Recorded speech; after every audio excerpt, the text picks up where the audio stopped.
Thank you all for coming. Welcome to the Inside Out lecture series. The mission of the prestigious Inside Out lecture series is to bring the best minds of our generation to inspire and support the work students and staff do across the School of Art, Architecture and Design in Leeds Beckett University. To this end, we have flown in renowned speakers from around the globe. In order to enhance the cultural life of Leeds, we make the lecture series open to the general public and available to an international audience online through LARC, the Leeds Arts Research Centre. This year, we are delighted to be partnering with Yorkshire Sculpture International.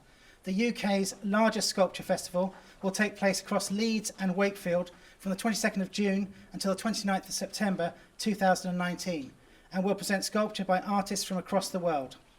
This exciting collaboration has allowed us to bring 6 of the world's leading sculptors to Leeds Beckett University. Today, we welcome Tamar Harpaz, who has flown in from Tel Aviv. To formally introduce Tamar, we have with us the Head of Exhibitions at the Henry Moore Institute, Lawrence Sillers. Lawrence. Hi folks, I'm really excited to welcome you all, and on behalf of the YSI team to be back here at Leeds Beckett, one of our valuable partners for the Yorkshire Sculpture International. And I'm over the moon to introduce Tamar Harpaz, our speaker today. In many ways, Tamar's thinking really launched my own in terms of response to Philip de Barlow's provocation for the Yorkshire Sculpture International, and a proposition that Tamar made about considering all objects and their potential to be black boxes, so how they absorb everything that we might throw at them. We're going to hear a lot more about her work over the next 40 minutes or so, trying not to be too distracted by the image that is at a nicer scale down here than it is up there, but yeah, goodness knows where you're going to take us. Tamar is an artist whose installations come about in a really mesmeric way. She's renowned for these room-filling pieces that use mirrors, they use motion, they use stillness, sound, silence, sometimes lenses, to create a very evocative series of illusions. I think to stand in one of her works is to experience a cacophony of information and references that initially can be quite overwhelming, but then something poetic happens, and that feeling of being overwhelmed starts to melt away, and a resolution of narrative order finds itself. There's a lot of room for us and our own responses in her works, but nevertheless they really address histories of feminism, of conflict, of borders, and also of domestic space. And I think whether she uses film is obviously going to be part of the inflection of the talk this afternoon, but whether or not still or moving images are used, and they're often not, to stand in her work is like being thrown into the experience of watching a film as you move from editorial cut to editorial cut. I'm thrilled that she's going to open the exhibition at the Henry Moore Institute for the Yorkshire Sculpture International. Her work will be in the first gallery that you encounter. And I don't know if you're going to give away too much about what we'll see then, but she's not. But I'm really thrilled to welcome you, and I'd be very grateful if you did the same. Thank you, Tamar.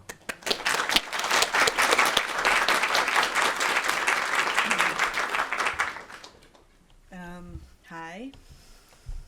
Also very excited to be here. This is an image from Alien, Ridley Scott film. It was made on the year I was born, which is 1979. It says it on the slide, now I realize. And I revisited this film while working on a piece called Pear in a Bottle.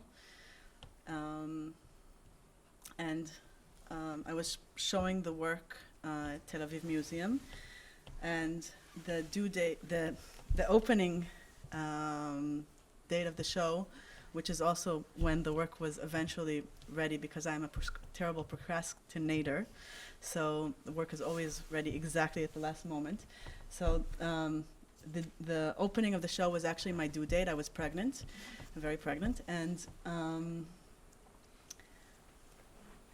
I rewatched this film in 2013, and it seemed completely grotesque to me.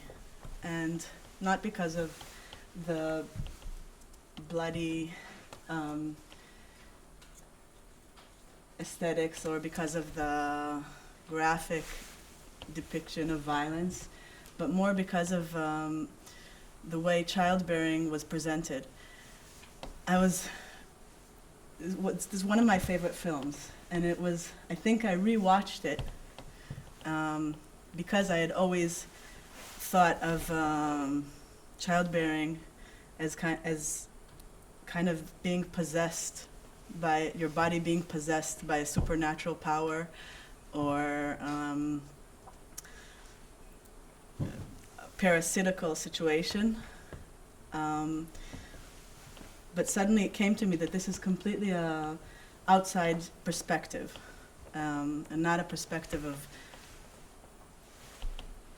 not a female perspective. So let me just, this is another image from it,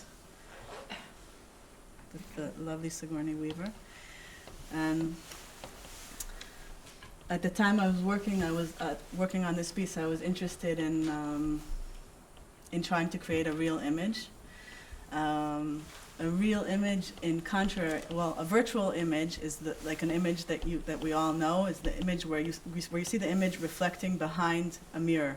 It's behind the reflecting surface. So it seems like it's in the depth. So when you're looking at yourself in the mirror, you see your own reflection as if it is the same distance to the mirror, but multiplied. So it seems like you're standing behind the mirror. Your reflection is standing behind the mirror. A real image is an image that appears to you before the reflecting surface, meaning it looks like it's floating in midair. And this idea, as a sculptor, I found super interesting and exciting. The option to take an object and kind of eliminate all of the things that define it as an object. So you're eliminating its weight, you're eliminating its mass, and you're allowing it to levitate. So I was very interested in it, and after much experimentation in my studio, I had the same revelation that 19th century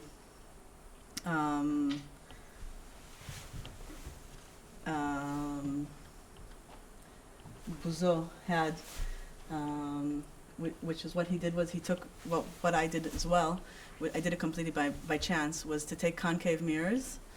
And if you take a concave mirror and you put an object in front of it in its focal point, what happens is the reflection appears upside down, but it also appears to be floating in midair before the concave mirror.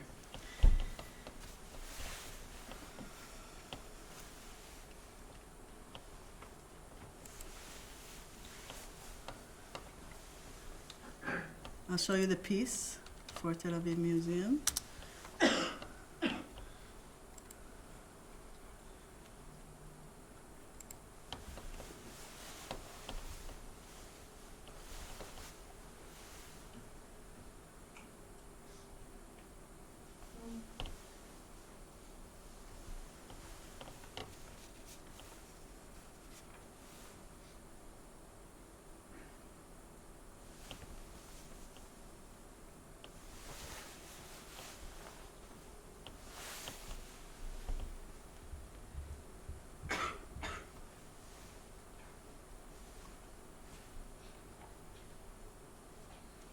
So there were several concave mirrors of different, with different depths. And as you can see, there are the objects and there are the floating reflections. And as you move in the space,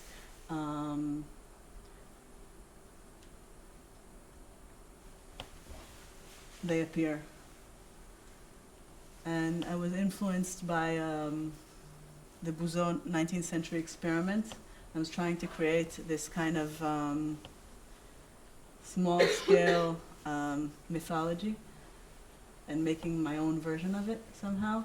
And I was also thinking a lot about close-up magic, which is magic tricks that happen with just with your hands and with an object, very small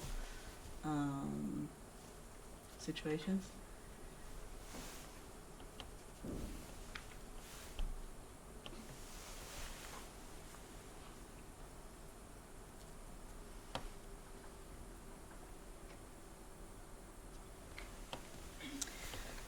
So if I go back to Alien,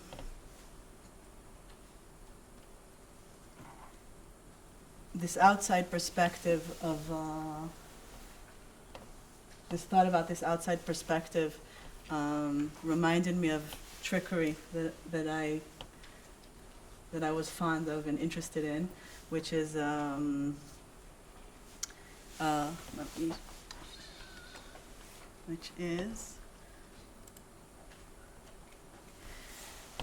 bottle of pear liquor. And when you see a bottle of pear liquor, some of them have very long glass necks.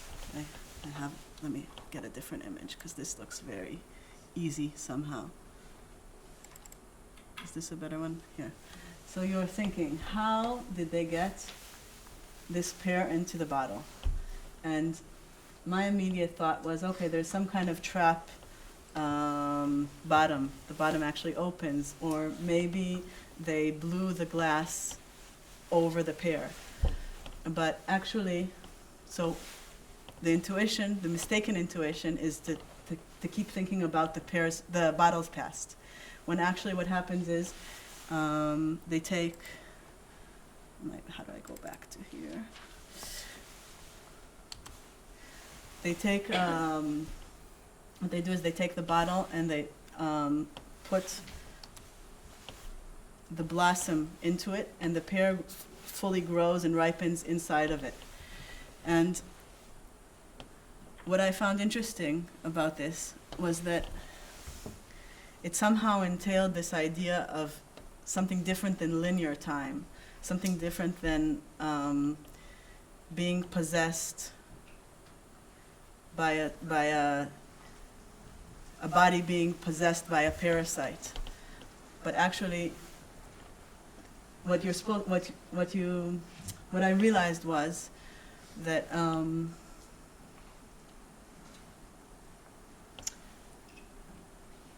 that this was actually about an experience that you cannot understand how it works if you know it from the outside. The only way to understand it is if it's happening, if you know the trick from the inside. If you know how it works, suddenly the whole time completely makes sense. But if not, then you find yourself in an uncanny situation, like an alien somehow. And what it made me also realize was a traumatic event is not how you get a pear inside a bottle, because this is completely organic, right? You're growing it inside of it. There's nothing traumatic that is happening to the bottle, and there's actually nothing traumatic that is happening to the pear. But the real issue is how the traumatic event is how to separate these two entities after they've become completely symbiotic. And a few weeks after the show opened, I was reading the newspaper and I saw that an automobile mechanic had a dream, and he invented this dream. Came to him from these do-it-yourself videos that I had been watching exactly when trying to think about how to get the pear in the bottle, how to get the pear out of the bottle. So he had this dream, and this dream gave him the idea of an invention wait, let me just show you this. Wait, I'll show it from here.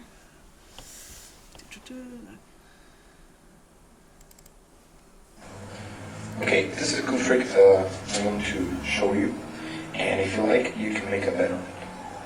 And what you have to do, take a cork and put it in the side of the bottle. And to make a lot of pressure,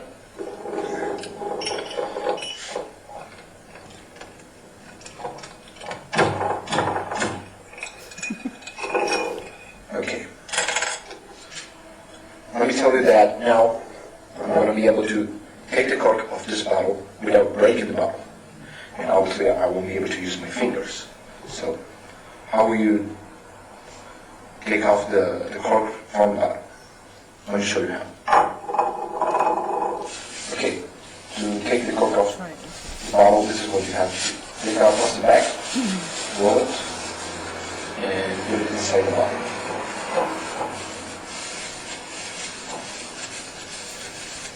Like this. Then you're gonna put upside down the bottle.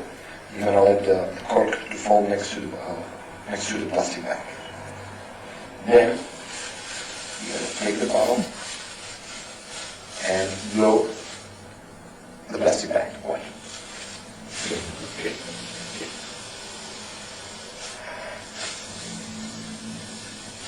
So you blow the bag. What you have to do? Spoon.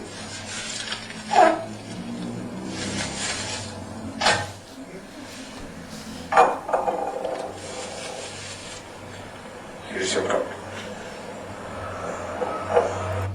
So he had this, he'd been watching these party trick video, YouTube videos, and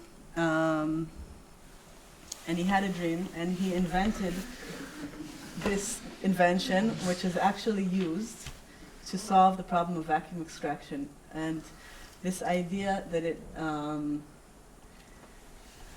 the idea that vacuum conditions could, on one hand, defy gravity and allow objects to float, and on the other hand, be a way to deal differently with traumatic events, or maybe with the relationship between linear time and three-dimensional time maybe, and traumatic events. And the fact that it all came to him in a dream was, I found it super interesting.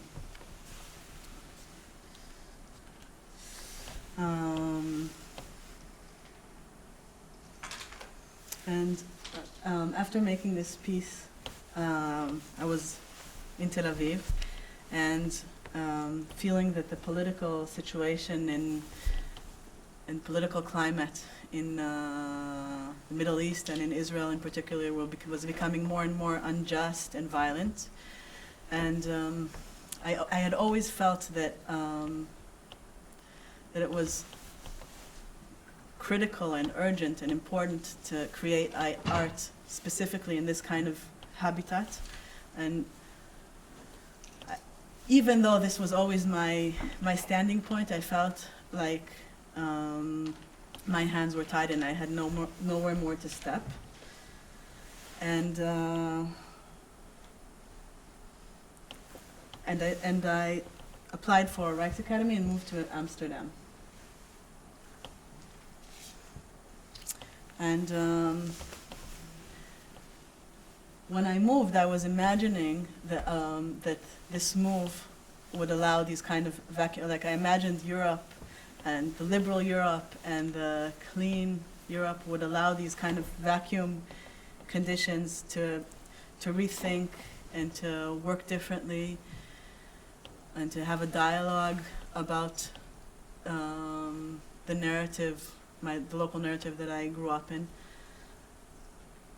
But when I arrived, it was clear to me that it was more complicated. Or after spending more time there, I realized that it was more complicated than that. And actually, the vacuum conditions also create, it's very hard to be voiced or to be heard or to even hear your own voice in vacuum conditions. And right, this is a video. I'll also show it on here, I guess. This is what happens to a bell. If you take a bell and you put it in a vacuum chamber.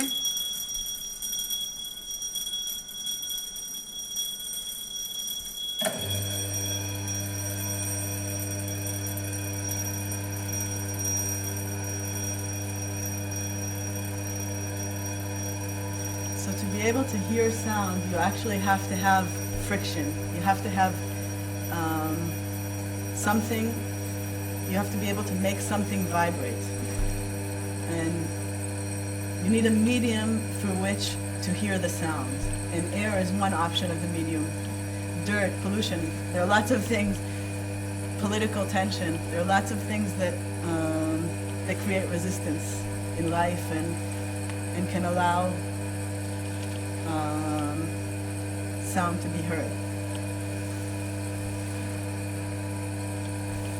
And so when you don't have, when you are in vacuum conditions in this situation, what happens is,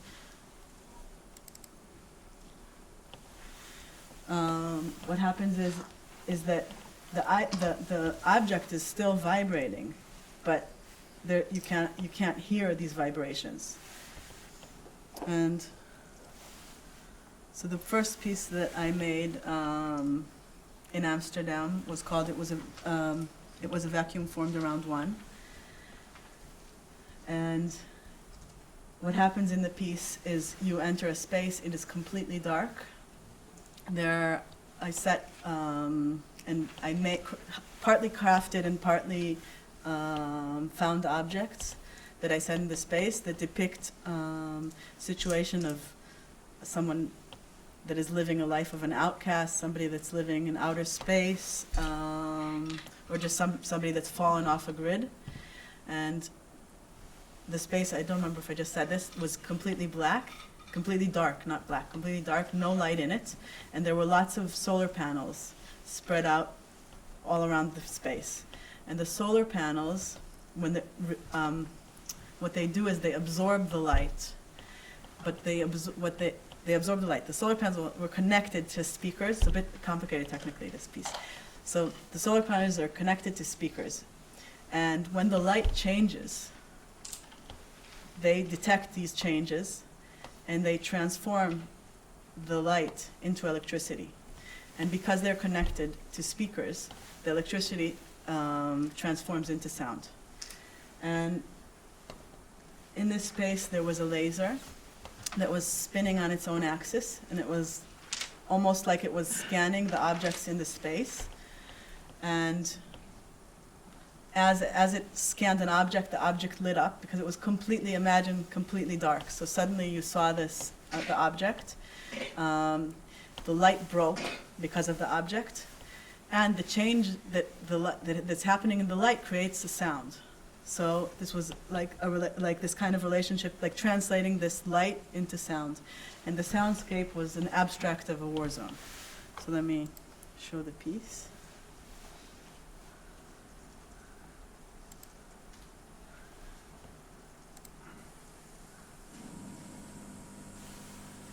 And it's mostly household objects, but not only.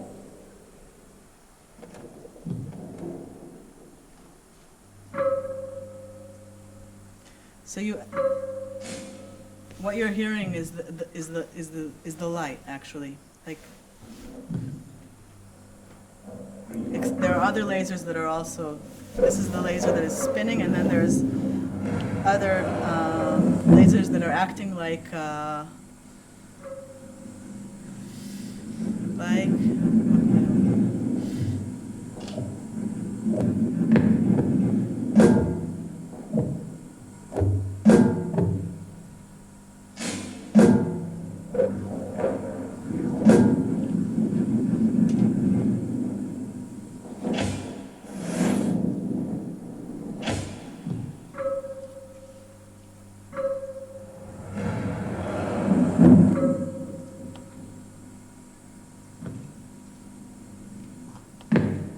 So for instance, this piece, if you don't have, the laser is pointed on it, and then you have the laser and the solar panel. This is a very, only small, there are a few small solar panels.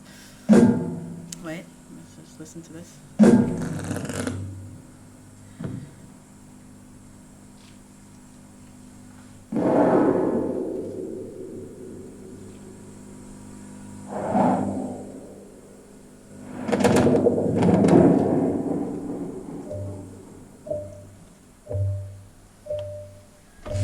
So you're hearing the ticking of the clock because the reflection of, there's a laser pointed at it and it's reflecting onto the solar panel.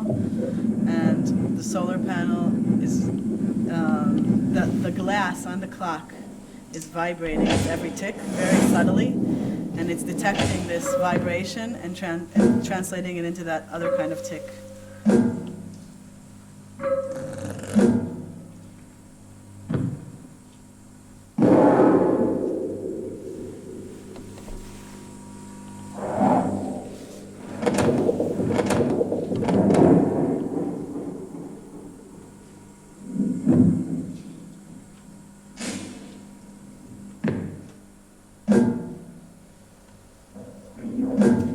So this for me was like a transition piece. It was the first time I worked with sound. I made it with my partner, who's a musician, who, since working with sound, we've been collaborating. And it was a bit this kind of this entrance into this whole world by like I had been working with light, I had been working with optics, and suddenly translating this light into sound. Also something that I was, as Lawrence said, I was interested in this piece is thinking of objects, and actually I think in all my work, maybe I should generally say it, in all my work I kind of,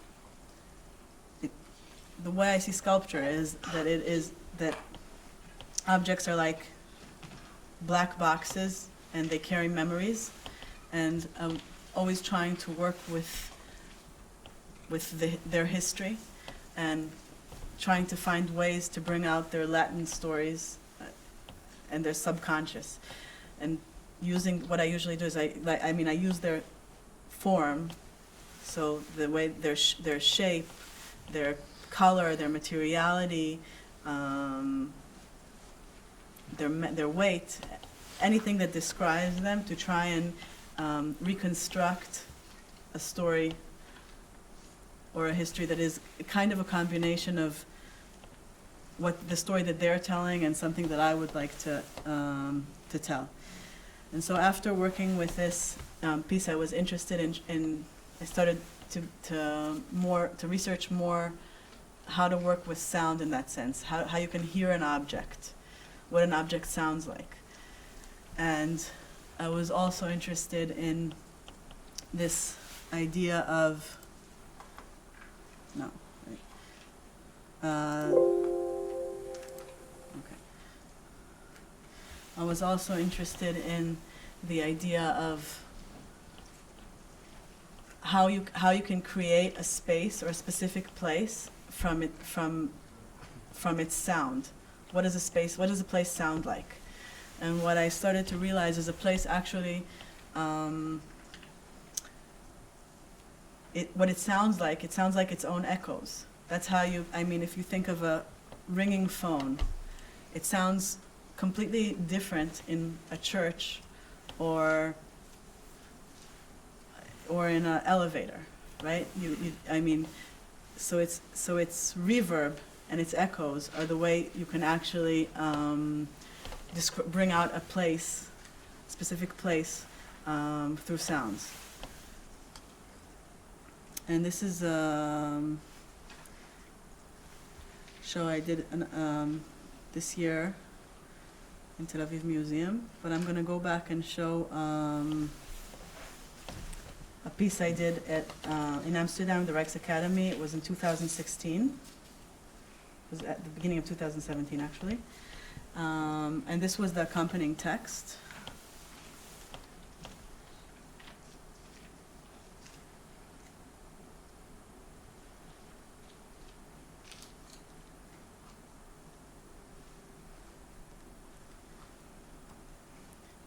I'll just go through these 3 slides and then continue to talk.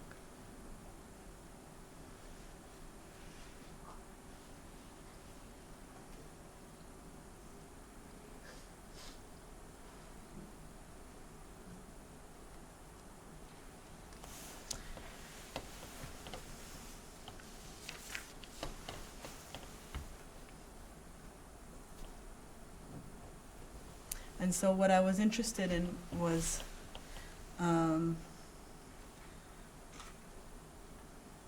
something that I've just recently thought of, and now that now that I showed the text, maybe I should, something that I've been recently interested in is this relationship between objects and a text. And I mean, I've always, for every show I make, it starts or ends with a text. Sometimes it becomes part of the work, sometimes it doesn't, but there is always a written narrative. And I've come to think of these narratives.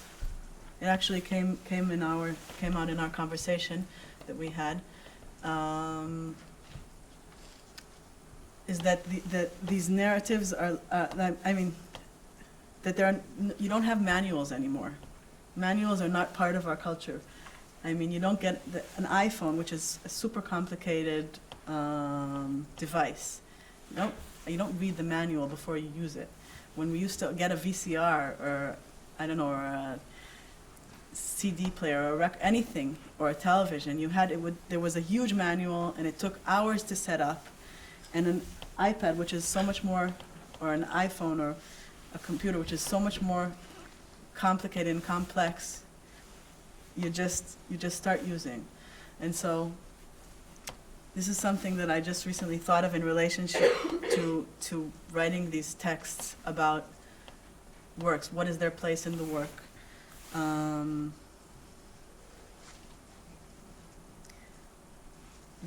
Like, maybe they can act as some kind of a manual to how to approach the work.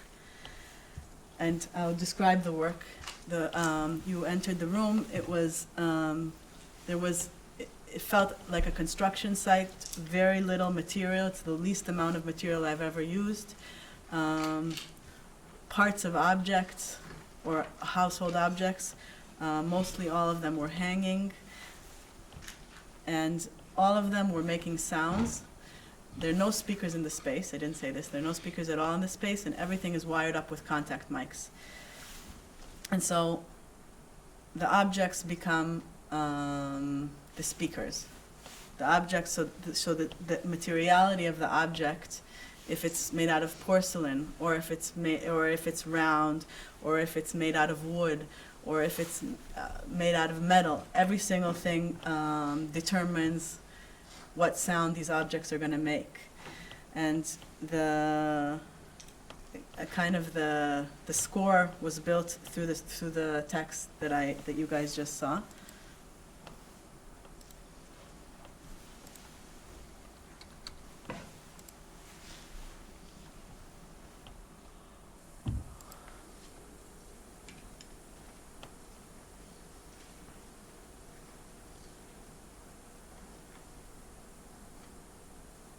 And it looked like something between felt like something between like walking around inside of maybe a memory or construction site or a haunted house.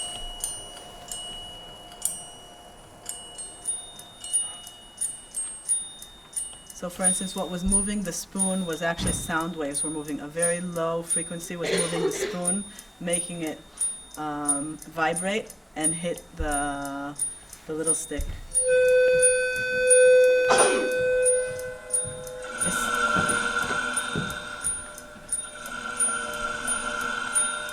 The light is also the light and the movement is also, anything that's moving or lighting up is happening because of the sound.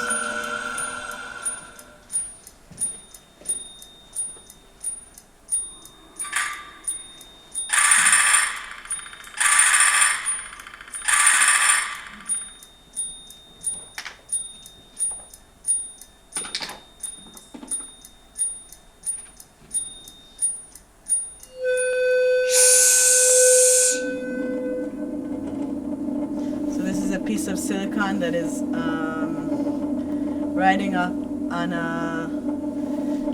a bass string, and you hear the sound through the drawer, so it creates the sensation of wind. This is a contact mic on a clock, and you hear it through the two metal plates.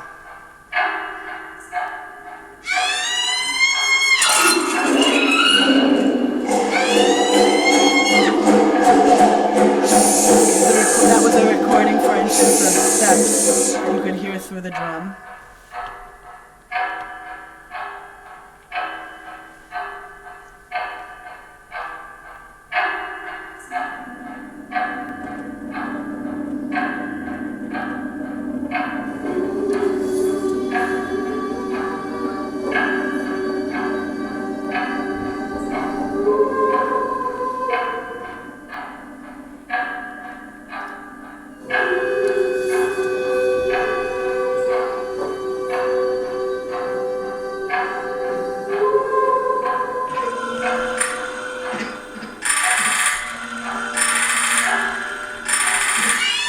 Vibration is making all the cup spin.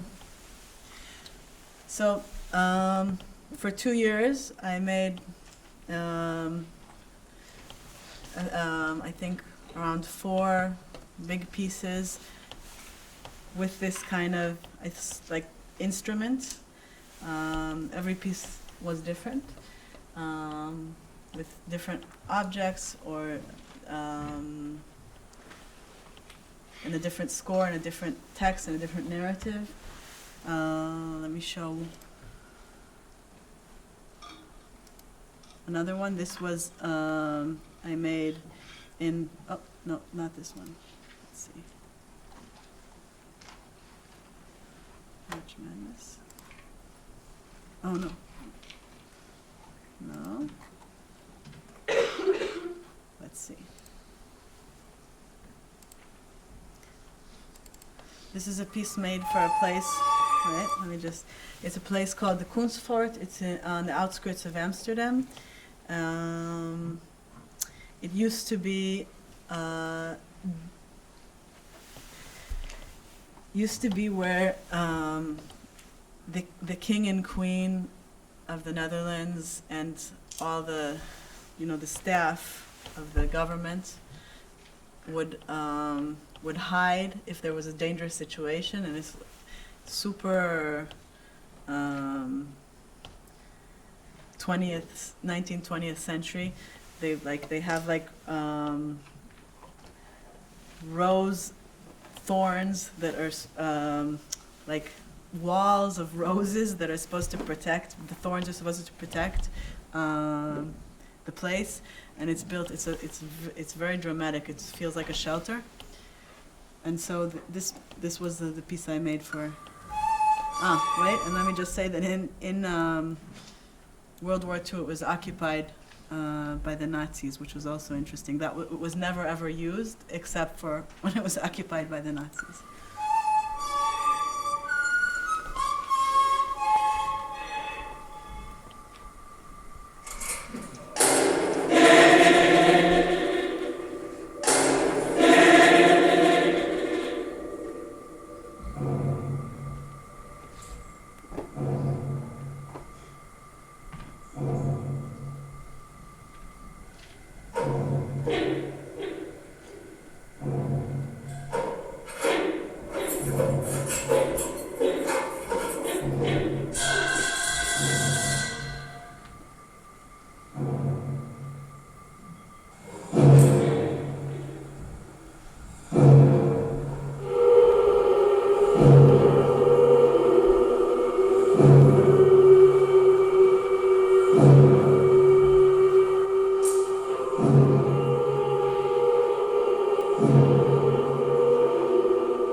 Sound was also made by translating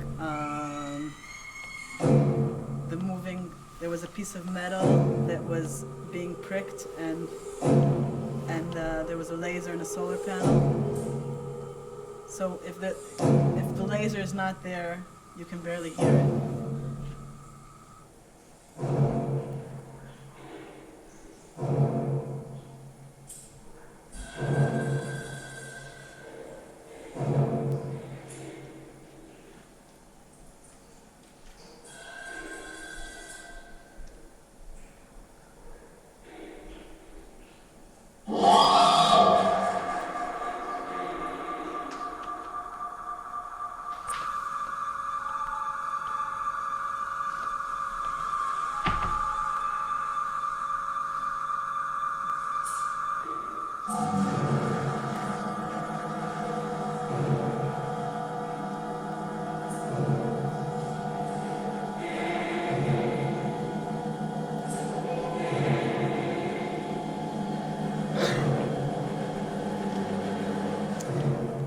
Also the way I built this piece was quite fun because there was a main space and there were 3 small spaces, and so I planned it so that each room would be its own kind of instrument, and then they work together. And it sounds completely different from anywhere you walk in.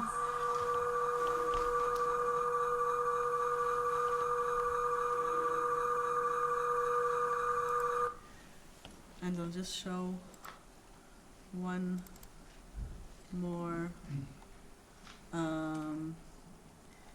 piece. Which shall I? Let's see. I'll just leave this text up. This was the text that accompanied show. It was called Crazy Delay. I made it in London, and I worked on the piece mainly in Tel Aviv. So, I mean, I produced lots of the work in Amsterdam, but I worked on it mainly in Tel Aviv. So what I found myself doing was sending in the strangest ways the work. So I started to think about, again, about issues of borders and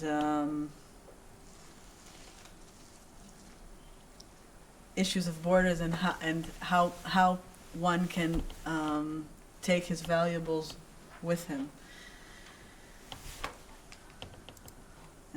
Let's see. Crazy delay. Is this it?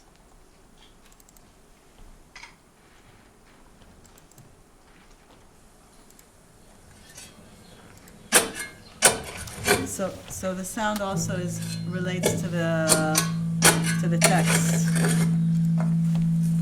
It's also built surrounding the text.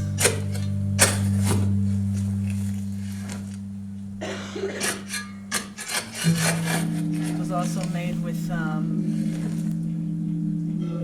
in collaboration with my partner Harpaz.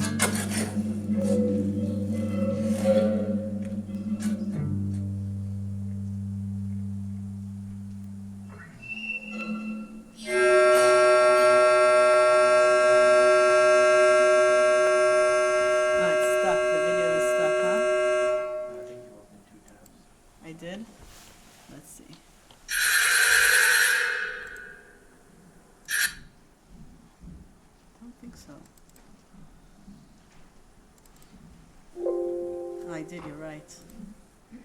Didn't notice that.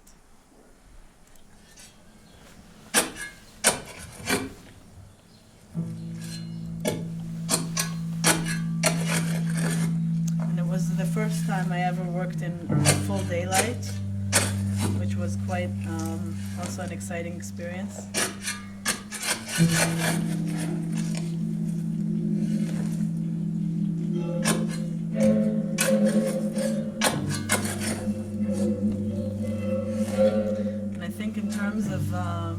It was also the most musical, I think, piece I made, where I was really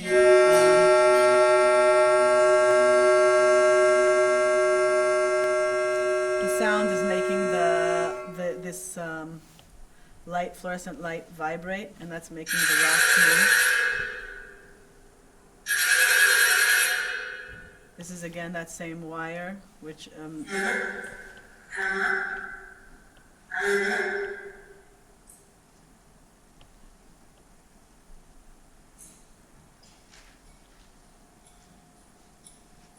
this is the kind of influenced by this instrument that creates large reverb. And then you hear it in the beginning just on its own, and then you hear it through the other objects. So it starts to become, you hear it through the glass.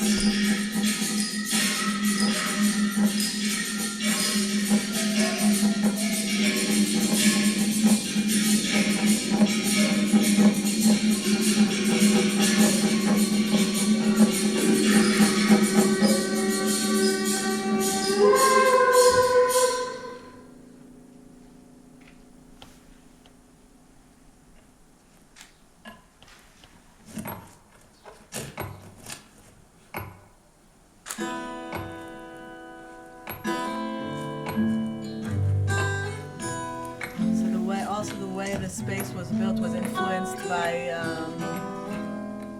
recording rooms and the way they designed the acoustic panels to enhance the sound.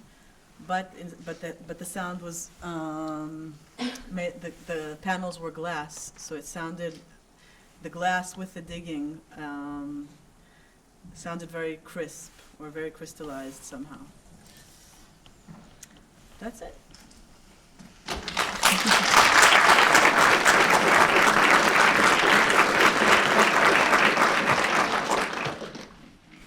Thanks so much, Tamar.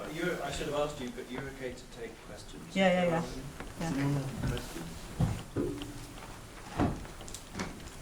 How are the sounds in your pieces choreographed? Are they choreographed? They are choreographed. So are they cyclical and there's a start and a finish to it?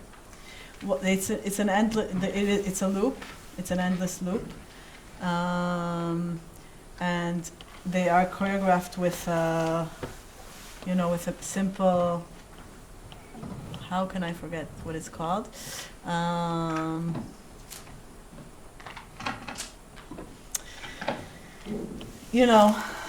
What is it called? With a very simple, open-lined computer, basically. What are they called? I forgot the name, which is very strange, because I work with them all the time. Arduino, thank you.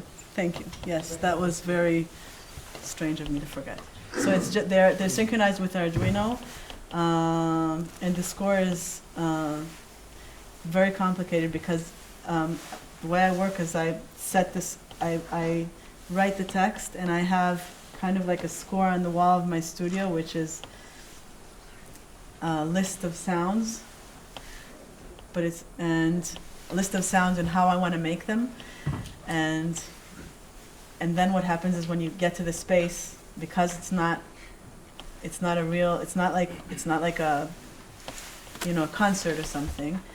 The space determines so much because you want the viewer to be walking from place to place to listen to the sound. Sounds that you think sounded great in the studio sound completely different in one space and completely different in a different space.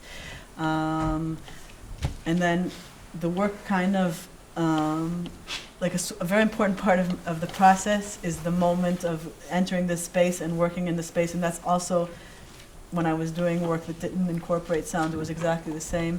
So it's kind of like you have this kind of narrative or this atmosphere or this very open-ended story that you would like to have in it. With that in mind, would you like the viewer or the audience to experience the work in a specific way and in a specific route, or? No, it's the thing that's most important to me is that the audience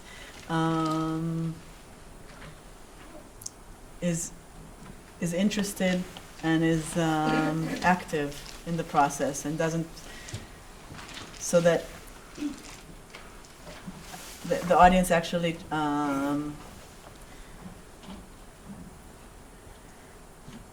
somehow connects to the work or can connect. How would I put it? I think the most important thing to me is that the audience is active, and in that sense, brings its own. The viewer brings its own personal experiences into the work and makes its own connections, and that's why sometimes. That's why I don't see the text as this is the story of the work and this is the piece. It's kind of like as I was saying, like a manual. Okay, in a manual, there's always one way you can play this instrument, and here it is, and just kind of evoking the viewer to use it the way they see fit, but to be in a thinking mode, in a deep thinking mode.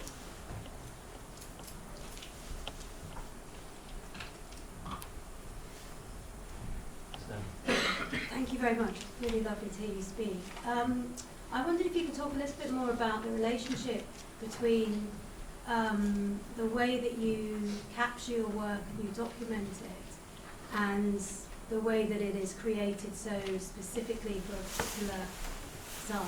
Because I'm aware that there's a sort of disconnect between what we've experienced of your work today and hearing you talk about it, and then the experience of being there.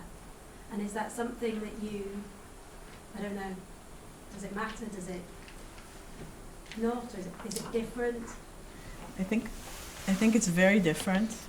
I think when I documented the London piece, what is it, Crazy Delay, and the gallery saw it, they were like, this is not the work. It doesn't sound anything like it. And I think what happens when in documentation is that it becomes a lot more like I envision it, like I hear it, like I want it to sound, or like, do you know what I mean? And, Yeah. and less open to interpretation. And very Which mindful, is- it's very, very sort of beautifully documented, edited. Yes, it is a problem, I have to say, but I don't think that there is any better way to do it. I mean, I think it's an issue. I mean, I think it's an issue. It is a problem and an issue, and sometimes I think it's also important that it's this way. It's not. I've said this recently a lot, but it's not commercial work. It has no commercial value, and in that sense, there's something crucial about the fact that it can only live in the memories of the viewers. You know what I mean? Or it disappears. Yeah. Thank you. Maybe I need to be more radical about that. Just stop documenting. Although strangely, going back to what I said, introducing you, where you move from cut to cut, Yeah. that was very much my experience of Crazy Delay, and Yeah. how I viewed it there in London was almost identical, certainly in my memory, to how you documented it. Really? I'm happy you say that. Are there any more questions? So there was something about the, I think it was called As If a Vacuum Formed Around, the piece with the laser, Yeah. that it really felt like I could hear the texture of the materials. Mhm. And there was something quite exciting about that. And I was just sort of wondering how directly that was like a nuanced reading of the laser by the solar panel. It was completely direct. Yeah, it wasn't Yeah. like sound effect. It was a No direct- sound effects. No. It was just live. Wow. Yeah, amazing. What significance do the kind of the household everyday objects have to your work? They seem both familiar and, certainly to me anyway, kind of slightly outmoded and old. Certainly Mhm. with the panel cup and the certain things seem dated. Mhm.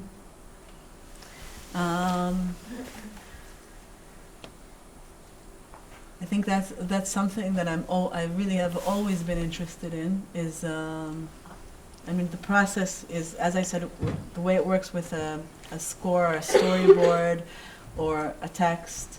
There is some kind of technical adventure that I'm interested in, like trying to figure out how to create a real image, or trying to translate light into sound, or trying to reconstruct a space from sound. There's always something. It's a technical and maybe conceptual thing that I'm interested in, and at the same time there's always objects that I start to collect and accumulate in my studio, and they could be objects that that I bring from my house or from relatives' houses or from friends, or or just collect off the street, or every object is completely has its own relationship with me.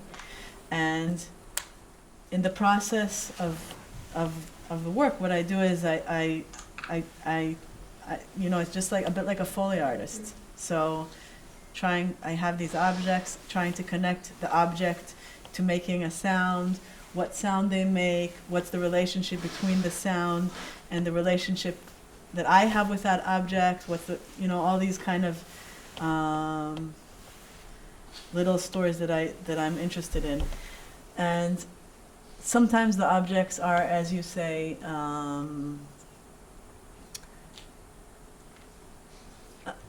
lots of times, they're always household objects. There are exceptions, of course, and sometimes they are outdated. But I had a show that I did in 2012. I don't have it. I mean, I have the documentation, but it's too complicated to take out. But I did it. I decided that I'm not buying. That I'm going to get all the objects from IKEA, and it was interesting. It was an interesting experience. I mean, I tried to play with that and see how it feels. You spoke a lot about all the things that objects absorb, the kind of historical and I suppose emotional resonance of these objects. Is that important as well in that sense? Of course. The object's history is the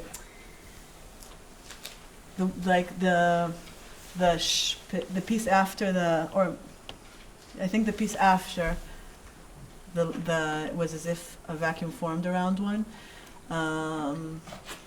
I had read that MIT, it's online somewhere, but MIT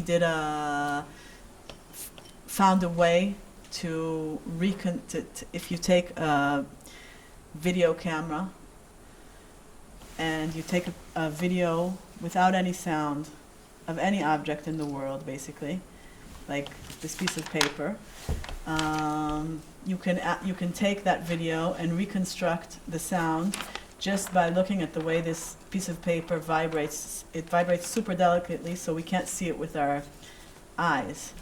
I forgot what you asked. Remind me again, and I'll remember what I'm trying to say. The histories. The histories.